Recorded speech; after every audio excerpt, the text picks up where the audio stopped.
Assalamualaikum and hi everyone, welcome to my channel. இன்னைக்கு நம்ம சேனல்ல என்ன ரெசிபி பார்க்க போறோம்னா நல்ல சுட சுட செய்யற லாவா கேக் எப்படி வீட்ல ஈஸி மெத்தட்ல செய்யிறது அப்படிங்கறத பார்க்க போறோம். ஃபர்ஸ்ட் குக்கரை நம்ம ப்ரீ ஹீட் பண்ணி வெச்சுக்கலாம். ஒரு 1/4 கிலோ அளவுக்கு உப்பு கீழ போட்டுருக்கேன். அதுக்கு மேல ஒரு ஸ்டாண்ட் வெச்சு அந்த கிண்ணம் வைக்கிற அளவுக்கு கரெக்ட்டான ஒரு சின்ன பிளேட் வெச்சு ஒரு 10 நிமிஷத்துக்கு நம்ம லோ ஃப்ளேம்லயே ப்ரீ ஹீட் வெச்சுக்க போறோம். மேல வந்து அந்த விசில் வந்து வைக்க வேண்டாம் நீங்க. இப்போ இது ப்ரீ ஹீட் ஆகிறதுக்குள்ள கேக்குக்கான இன்கிரிடியன்ட் எல்லாம் நம்ம ஆட் பண்ணிக்கலாம். இன்னைக்கு நான் 2 கப் மைதா மாவு எடுத்துர்க்கேன். இதுல போடுற எல்லா மெஷர்மென்ட்டும் ஒரே கப்ல எடுத்துக்கோங்க. அதே கப்ல 1 கப் அளவு நான் கோகோ பவுடர் எடுத்துர்க்கேன். 1 cup powder sugar, 3/4 teaspoon baking powder, 3 teaspoon melted ghee add பண்ணிக்கிறேன்.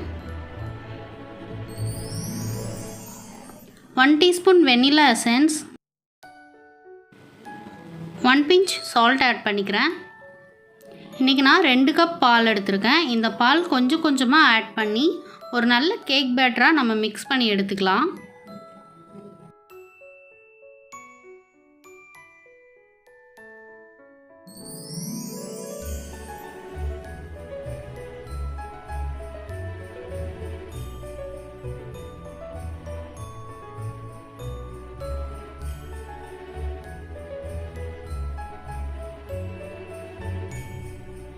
இதை கைவிடாமல் ஒரு 2 நிமிஷத்துக்கு நல்லா மிக்ஸ் பண்ணிக்கோங்க. பாருங்கள், இந்த மாதிரி கன்சிஸ்டன்சியில் தான் இருக்கணும்.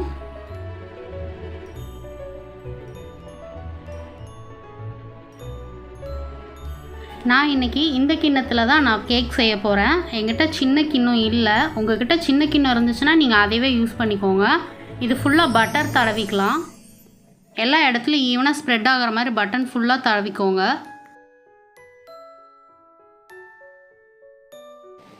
நம்ம எடுத்து வச்சிருக்க அந்த கேக் மிக்ஸை வந்து இதில் ஆட் பண்ணிக்கலாம். பாதி அளவு ஊற்றுங்க.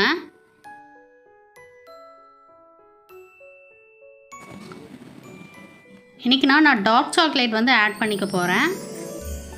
நீங்கள் டைரி மில்க்கும் கூட இந்த மாதிரி ஆட் பண்ணிக்கலாம். நான் இன்றைக்கி 4 பீசஸ் ஆட் பண்ணிக்கிறேன். இதுக்கு மேலே மறுபடியும் ஒரு 2 கரண்டி அளவு கேக் மிக்ஸை வந்து ஊற்றிக்க போகிறேன்.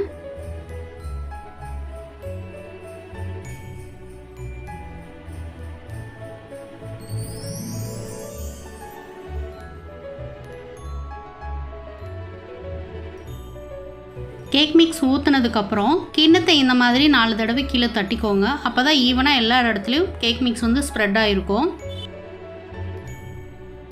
இப்போ 10 நிமிஷம் ஆயிடுச்சு. நம்ம ப்ரீ ஹீட் பண்ணி வச்சுருக்க குக்கரில் வந்து இந்த கேக் மிக்ஸை வந்து நம்ம ஆட் பண்ணிக்கலாம். எனக்கு சின்ன குக்கராக இருக்கிறனால ரொம்ப கை சுட்டுருச்சு. நீங்கள் பெரிய குக்கர்லேயே நீங்கள் ட்ரை பண்ணுங்கள். இப்போ கரெக்டாக சென்டர் பகுதியில் அந்த கிண்ணத்தை வச்சுக்கலாம்.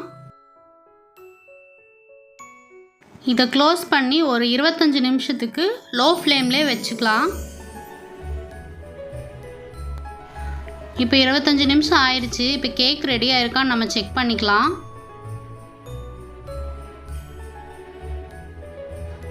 ஒரு டூத் பிக் வச்சு ஓரமாக குத்தி பாருங்கள். மாவு எதுவுமே ஒட்டாமல் வந்துருச்சுன்னா கேக் ரெடி ஆயிடுச்சுன்னு அர்த்தம். இப்போ கேஸை சுவிட்ச் ஆஃப் பண்ணிவிட்டு நம்ம கேக் எடுத்து வெளியே வச்சிடலாம்.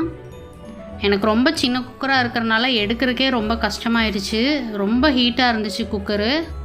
ஸோ அதனால் நீங்கள் பெரிய குக்கர்லேயே பார்த்து வச்சுக்கோங்க. 10 நிமிஷத்துக்கு சூடார வச்சுருங்க. இப்போ 10 நிமிஷம் ஆயிடுச்சு. இதை நம்ம பிளேட்டில் அப்படியே திருப்பி எடுத்துக்கலாம். எப்படி வந்திருக்குன்னு பார்க்கலாம்.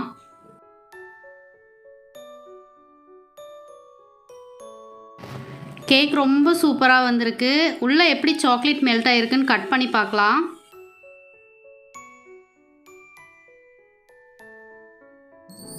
சூப்பராக சாக்லேட் உருகி அப்படியே வெளியே ஓடி வருது பாருங்கள்.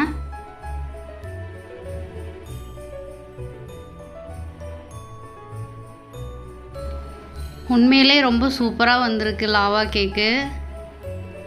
இது மேலே நான் கொஞ்சம் ஸ்ப்ரிங்கிள் ஆட் பண்ணிக்கிறேன். இது ஆப்ஷனல் தான், உங்கள்கிட்ட இருந்தால் ஆட் பண்ணிக்கோங்க, இல்லாட்டி ஸ்கிப் பண்ணிக்கோங்க. இந்த ரெசிபி உங்கள் வீட்லேயும் நீங்கள் ட்ரை பண்ணி பாருங்கள். ரொம்ப சிம்பிளான ரெசிபி தான். இதுக்கு ஓவனெல்லாம் வேணும் அப்படிங்கிற அவசியம் இல்லை. நம்ம குக்கர்லேயே வச்சு எவ்வளோ இன்னோவேட்டிவாக நம்ம இதை செஞ்சுருக்கோம். கண்டிப்பாக இது உங்கள் வீட்டில் நீங்கள் ட்ரை பண்ணி பாருங்கள். இன்னும் சேனலுக்கு சப்ஸ்கிரைப் பண்ணலைன்னா மறக்காமல் சப்ஸ்கிரைப் பண்ணிடுங்க. பக்கத்தில் இருக்க பெல் ஐக்கானை கிளிக் பண்ணிடுங்க. தேங்க்ஸ் ஃபார் வாட்சிங்.